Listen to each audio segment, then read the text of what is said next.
नमस्कार दोस्तों, आज हम आपको बताएंगे कि अपना कैलकुलेशन कैसे हम तेज करें। तो जैसे नॉर्मली अगर आपको कभी कह दिया जाए 2 डिजिट का गुणा कैसे होगा, जैसे 25 और गुणे में 22, तो अगर हमें 22 का पहाड़ा पता है तो 22 पंचे 110 के शून्य हासिल 11 और 22 दूना 44 और 44 से 45, 45 10 कितना हो जाएगा हमारा 55।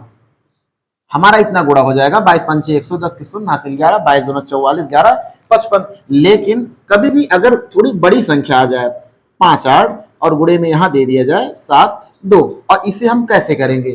तो इसके लिए आप ऐसे करेंगे 2 अट्ठे 16 के 6 हासिल 1 और 2 पंचे 10, 10 1 11, ठीक है। और यहां हो जाएगा एक गुणा का चिन्ह, 7 अठे 56 के 6 हासिल 5 और 7 पचे 35, 35 5 40, ये हो जाएगा हमारा 6 और 6 1 7 और ये हो जाएगा 1, ये हो जाएगा 4। बहुत ज्यादा समय लगा, लेकिन आज आपको बताते हैं एक तरीका कि किसी भी गुणा को आप 5 सेकंड, मुश्किल से 10 सेकंड लगा दोगे, कितना भी बड़ा होगा। जैसे 6 5 और यहां भी गुणा दे दिया जाए 3 5, इसे गुणा करना हो, इसका एक नियम होता है, 3 स्टेप पे इसे गुजरना होता है। पहला स्टेप आपका होता है, जैसे ये मान लेते हैं संख्या है, पहले इन दोनों का गुणा। सेकंड स्टेप इनका इनसे और इनका इनसे, दोनों को जोड़ लेंगे। और हमारा थर्ड स्टेप होता है इनका इनसे गुणा कर देंगे। ये थर्ड स्टेप में हमारा सवाल कंप्लीट हो जाएगा।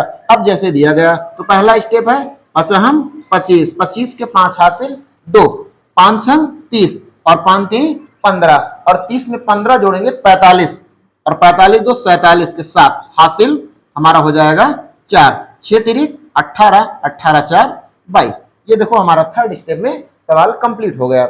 जैसे अगर हमें चेक करना हो तो आप चेक भी कर सकते हैं। अगर दूसरा सवाल कहा जाए,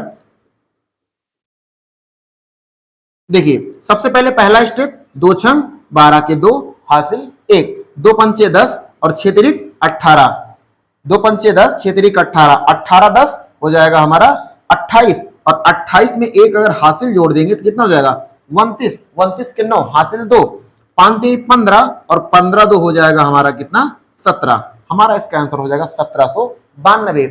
आपको बताना है 95 और गुणे में 86, इसका आंसर आपको कमेंट में बताना है। कैसा लगा हमारा ट्रिक, ये आप हमें कमेंट में जरूर बताइए। अगर कोई भी त्रुटि होती है आप कमेंट सेक्शन में जरूर बताइए। धन्यवाद।